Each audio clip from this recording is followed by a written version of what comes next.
David KESINOR. Pastor Kashi. Agba wa su wa won to pe. Oh, agbade. Oh, agba ma o gazan o to. Ma o gazan, ma o ba shile ji onya tefe. Apade, ma gbona si gere be. O so fo do ya ma wo to lo. Menya eya won amole won to da do wa mata o do ta. Won to wa ko do ku ya ko ma wo nya gbona wa a o. Won to kwali ami ti se ga jagba kwa e kwa mo do yo pon. Nfu po nyon fi magba nfu fu gbare ni to ni mo ko se. Yen to kra han lo.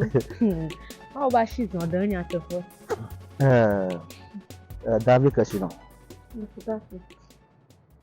Lanya nya ba vide le ji mana ike majina ba magbo no kokoko nga ka afi ma ba fi ma de kwa majina ma za mon popo to he ya alaba na ma da pe no to he ala ba chuka kasi me ka ma ti siwa o ba gbo no o de fi aba nyon tonton nya Akpe.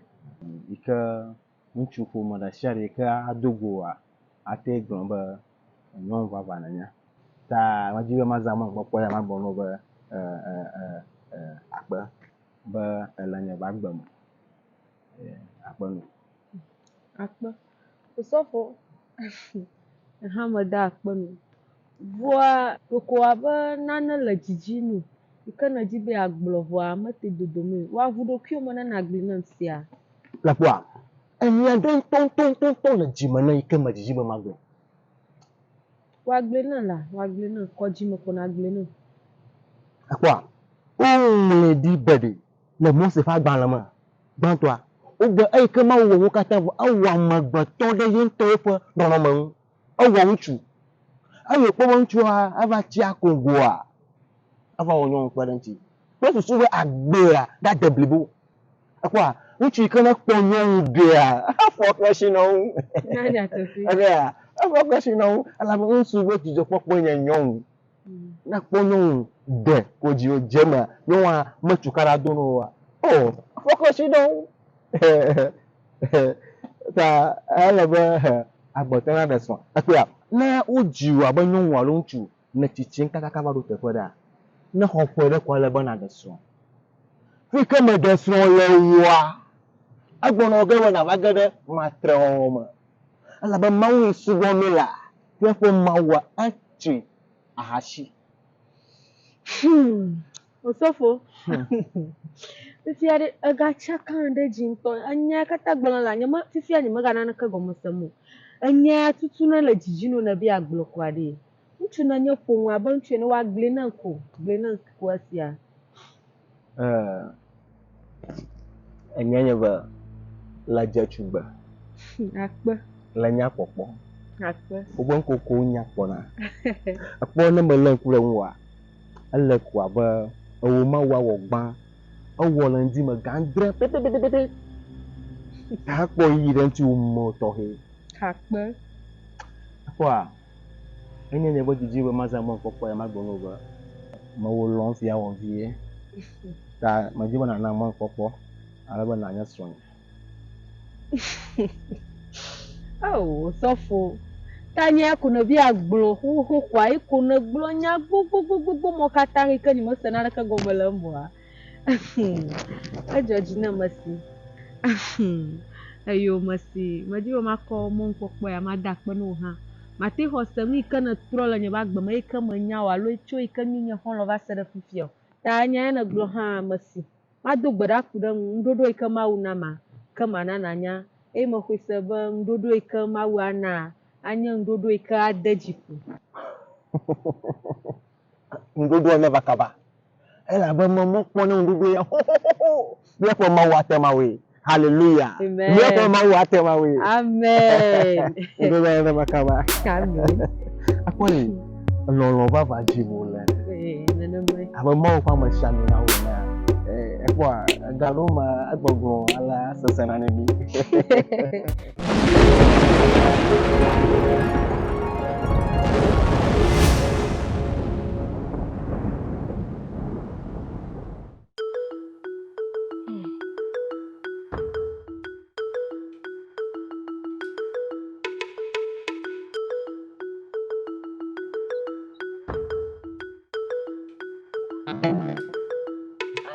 KESINOR.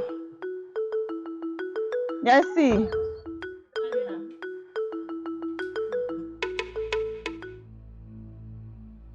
KESINOR. Yes, see. Do I always have to tell you before you prepare? Am I not talking to you? Oh, Glenna, where's Zoe? What's wrong? You don't look happy. What's wrong? Talk to me. Ananchi ko bumalalo. If you don't know.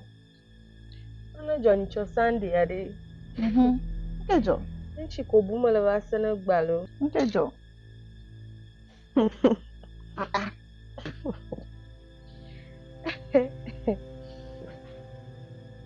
Pastor KAFUI.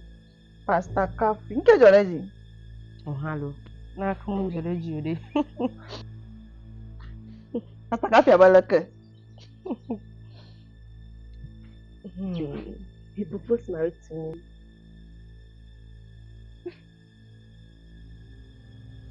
You mean Pastor KAFUI? What's it? Hey, the same Pastor KAFUI we know. What did you tell him? Glenna, I ain't my glass here. I heard you clearly. I'm not deaf. What did you tell him? Well, I told him that I'll think about it. You think about what? Hey, my sister. Certain things you need to ask. Oh, like what is it? What do you want to think about again? You would just say no. You think about Pastor KAFUI. Yes, Oh, our please, pastor. my sister, forget. That's in your mouth. Talk by your mouth. Hey, na ba ko won mi jo. Talk by your mouth. Gbo mo la manya sese na mo. Vivi asenye pe mi la ala KAKUI. Abi akodo pi adaga jamo. You want to marry a pastor? For what? Like for what exactly? Kakla, Go and pack your things and let's go. Take your things and let's go. you explain to me later. What Pastor you mean forget that thing. I had to go my name, Forget that man. Let's go. Glenna, Pastor KAFUI wants to marry and he said think about what do you want to think about? Let's go. Forget that. Hey, this like that is sweet like this. okay, are you for real? Let's go, my sister. Let's go. Oh, like seriously? Let's go. Pastor KAFUI. Ganyo velianya. Mato. Ma va gbo gba. De susu to hele ta. Ale ba ma gbanya be vi de no. Na nya nsu. Oji wa ni gbanya ji. Yi le chichin kwa. Ele no ba da gastro. Ele nsu goma le nyon goma. Asonde de anya wi ma wuto ego sonde de anyi. Na chichi ohofo de ye mete na gastro wo a. Na mete na nvo ma.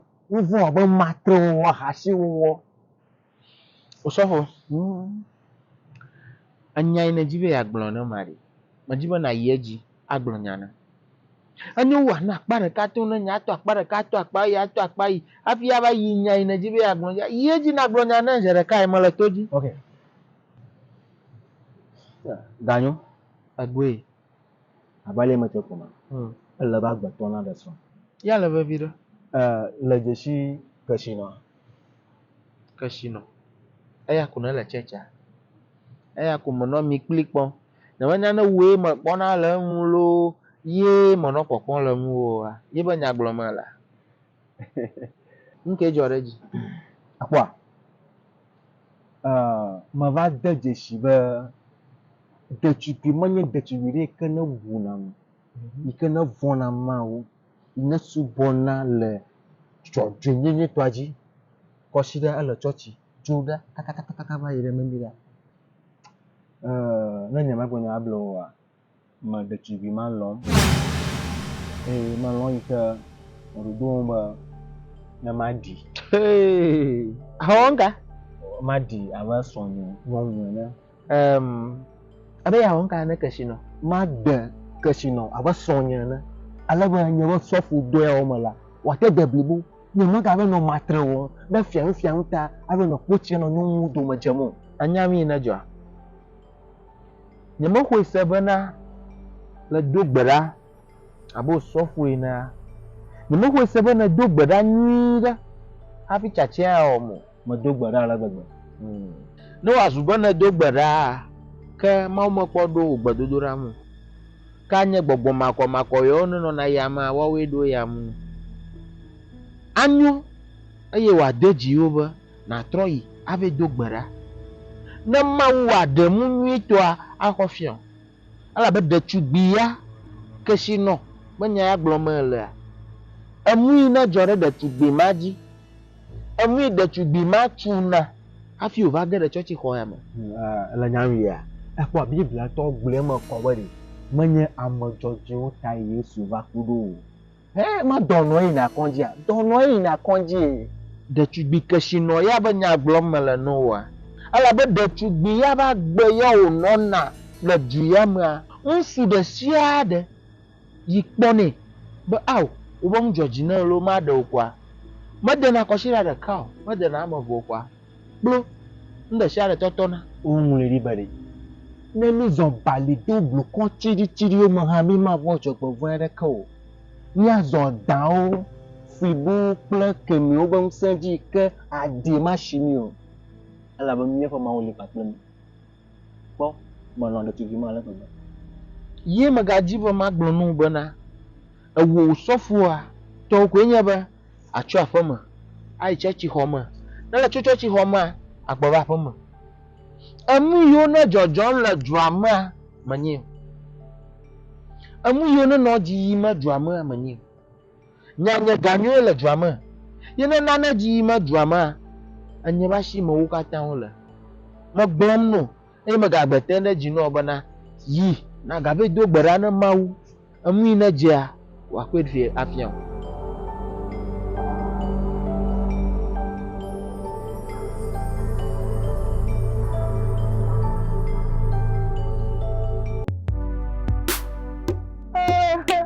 Sister KESINOR Oh, foganyu. ewe a Onya osa. Onya obo la ya ma li masasa ka. Foganyu. Nya ka osena na. Na ka go masomuri. La ke lo ma da ba de manya ina. Mi pla osofo KAFUI banya masaka ka. Oh. La nya to hotu ma. Osofo a ebi achachi obo made. Da mi ma o shin pon kwada ba kama wa tiwo. Mau la fu panto. now ba bi ona Osofo kaye odona. Yesro mo no na shi kwa. Yodo na osofo nsi. Anya de ma gron la voa. Anya ba ma o ba mi shishila maji kwa. Wa baby osofo me ka ba da so no da so. Na mau va mi shishi la ji kwa. Wadi. Alo mema. Mama jibona atodon. Masamada. Mama ji. Wana anyua na todon vi mamwa. Anyo wu mododo ti. Wala bana mo ya. Ali bona di bere tawo. Osofo KAFUI ya ba nyaglo me na le. Wo osofo nya mi kle ala kamina. Chimoto na mi ati. Nyon vi mono no haji ano ase chulo choji kwama no perform no coach ma. Anya ba de na shi de chimo magaga. Foganyu. Anya ke ya gron la fia ma o ba do mo Jehova ga. Ala ba Biblia na mi nya ba na mi mega kumba da churi ga me shamina ngu. Nana mai mau ba domazia Jehova ga. No nya ba la ve gara mama domazia ka ta do kokko gara jiu. No wazuba akpara do koto toma. Ava gbon na wo papa ina la gota. Ba domo lo dun la toma. La ba awa. Ama ka wo do. Ama maga kamu. Voya maglana gbowo nya bana. Jagbagba na buta mo ni. Hafi na da fo yire be ato. Ewe nya mo potie ya fi ogaji be ya ga dashi de chi ama adido. Agbama ko no mu le ma. Voya nya maji ba ma dashi le. Don vi mo mo adeji wo wu mo dodoro. Maju.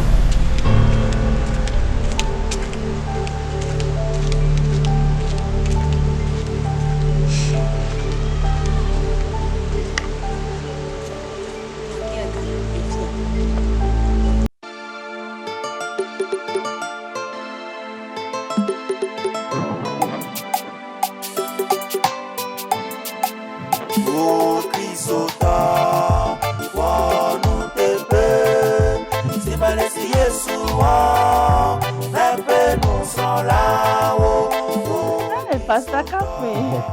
Praise the Lord. Hallelujah. Oh, the worship service are not so powerful. Oh, but oh, we continue to kata na mau. Do yo kachuchu. For more hama. Ala ba wa gato. Ena gbogbo ya dia. Mo sha mo tejona. Poli ngwa pato no nkoma. Ebi gori ma ho bo masala wa. Ibo to. How do ko gada mo? Ta. Look after you suppose. Egbe amen. Lokomo dogo ina aju ama ma dogba dada ama dota. Oh, wala. Mo ina un plopolo nwa agodofi. Mo bi wo ma va gbo. Can you have makpo la monji? There's a news going around. A news around, everyone knows. Almost everyone in the church knows about you and my friend, KESINOR. KESINOR. Pastor, you know, my friend. Yeah, I know her. Told me something. I don't want to look like I'm looking into things. So she told you. Told me everything. She's my friend. Okay, Joe. But you know, about Lynn and Yana, Valiana view. Yeah. No, Zima. No, the Zima going to now. Yeah, I don't know. No, Zima. What on the for the car? What on to the cargo? What do you have? I just make a figure. I will black. Even a robot. What's the matter? My chick glamolo. I'm going to for the cup. I don't want to go at you. Hey, Joe. Now, I know to go at it. I get it. I consider the car come with them. Oh, that man of mine. Tapi dia ubah na, memang ubah ni, mesti bangka. Anak cakap ubah ni wa. Kamu bermana na lu? Mana ada mesti banyak muka. Benar mana mesti jauh. Nak kemat koronel. Ala ko la kemat kala. Aktor na ko na tu amari mesti bona mau aktor ni senti. Pastor KAFUI. Lenya ba mau ci ala pato ko nya kwa. Mau cela pato ko nya kwa ka pastor. Agbe ya mana nora ajama ala vuvu na agbe ya nora jituko. KESINOR nya velea baby oni. Whatever. Best of the same feathers flock together. Sake. Nya go mama lene namo. KESINOR aye toy. Pastor. Nanti na agara mo maju. Ada mo.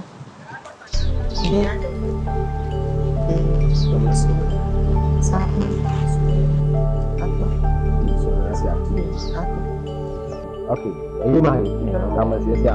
Atau Nah, saya baru kuih. Lepas mama phone ni.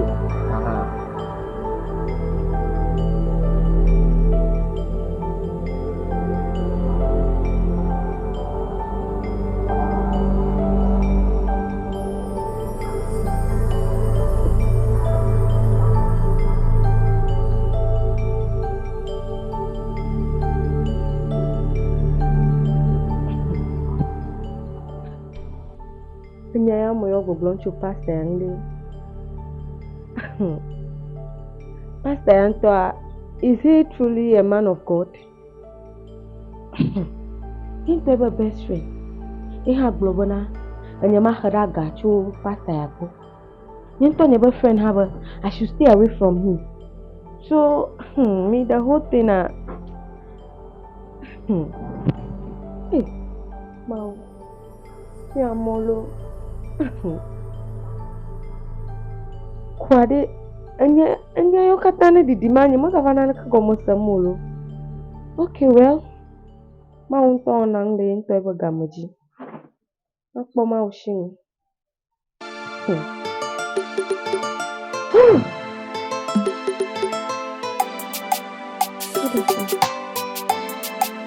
O Cristo wonu bebe Tibalesi Yesua Nepe no solao O Cristo wonu bebe Tibalesi Yesua. Oh God, what is happening?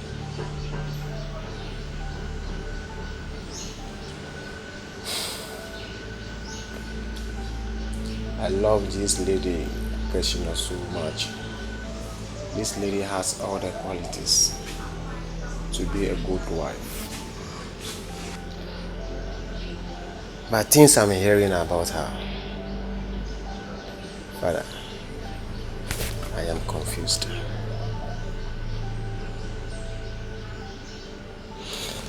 I want you to reveal to me if this lady is really my wife or my wife to be.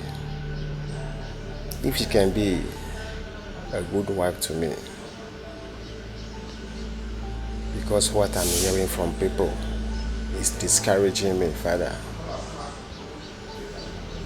And I love her too. Hello, Majima Mother's Mom.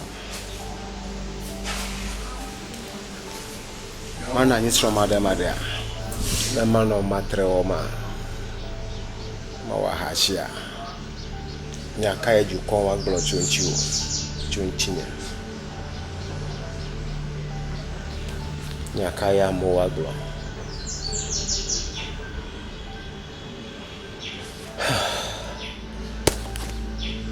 Vanya. And I defeat the Manyawe. David KESINOR. Anyes from your baba. Alo manyes from a level mania musimao. Oh,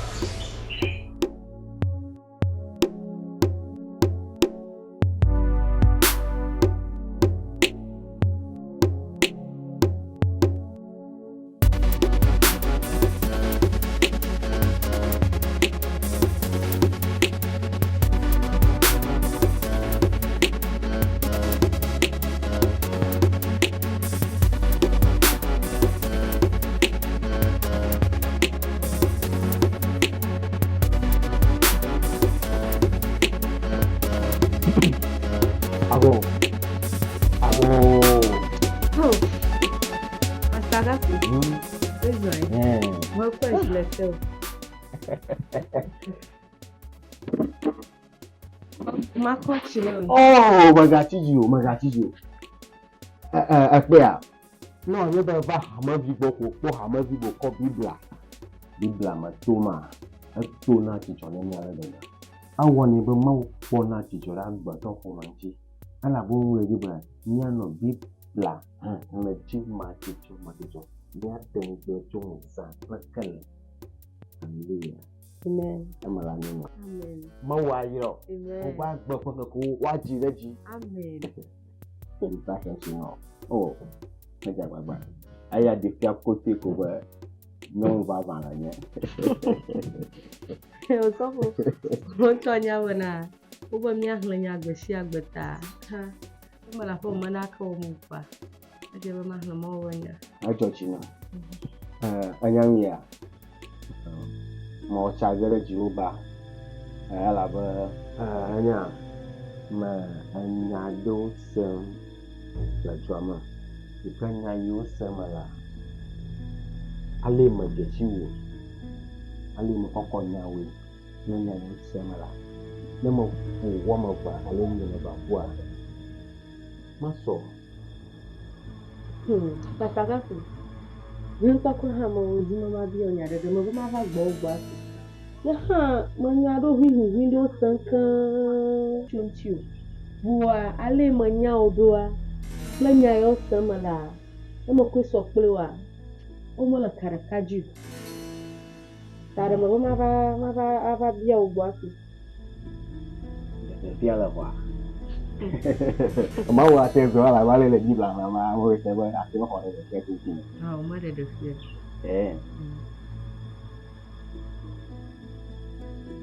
Nhà coi nè. Anh bị bà. Một đó là gì? Tatafi. Mahuri sambana zamadio. Nyata po nyebana hajila mo kata ne obi mo le tetwama. Betu bi ma ko. Ukuli o mitoa, mitona. Hả? Là cái phụ phụ này nhiều mau qua mà xem mình này mà. Là nhà li cái mau zang có yona do amo là hả mà. Là nhà li mau zang có khona để phê na mua là hả mà. Là cô là cái phụ phụ này mà. Em nhà mà tema jo. Nya mo sama le mai. Bo phong ga je go mà. Nhà mi à. Nó bơ lo dong go ba iba. Na nhà bơ so wo ji. Ni a ti ji ku wa lo ti fa da. Nya ba na da su. Ba su ba ma ga la ga na wo mo.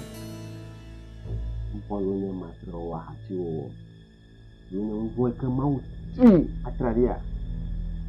Agora mo dal no bo na da su. Como no ba jamba matema ko de ti ya da. Ika matema da. Ika abla pana adobo na ba mau subo a matema da de.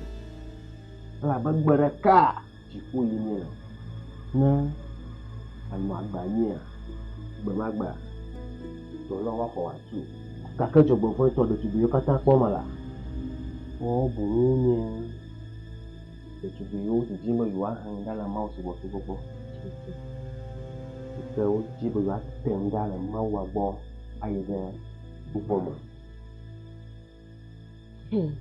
abo me kata ni ni gba wrong ni ha something da po kuma enyo sofo mo fa ma shamina ni ma lo ba alojo ni ma lo ba alojo we na tena le mo ya mo fo mo ya mo subo ma ni na tera gbo ayi de chocho ma ni ma lo kai woni bo na ma je aja ple re alo ma je du sasra po iko ma be de sha gbe ma wa ye mo trona na ji futa Ka nya ka be bia bia ma. Ohamabio. Anya ba vi ke na la chi ma na ma ka tun chi wonya. Susu ka tai wo ha. Alo na ta fo nya. Wo ha no anya ba wo plan su alo ja sha kwa. Ni ma te no na ni jiju. Na aso pe ojogba. Ajoa aso pe obla. Mesa kofi ono cha chala uchuji aba asiao alo Ika, Pastor Kasi, have you lost it? Huh? So are you trying to call me a prostitute? Pastor Kasi, Malaku Togo la phone. I mean now. Mr. KESINOR. You just go. Leave my house now. I don't want to lose it, please. Nyamaji ma do domoju. Nyamaji ma funfun re kama jagolo ma uji. Togo la phone na. Nya ma fa ma la phone. Gojo pa, fa go gbo no be nyama shower. Wo nyama gbo na ya le susu mo wi that nyama gbo no ma. Ha? La ka funfun na ma. Mara kuku dogo. Dogo, nyamaji mama on mama jagolo ma uji. You just go and see, please. Mau fa mo. Oh, everybody. Pastor, nyama nya ba gble mo gbe mara ku dogo la fun mo. Mau bo ni ka fa na pa to.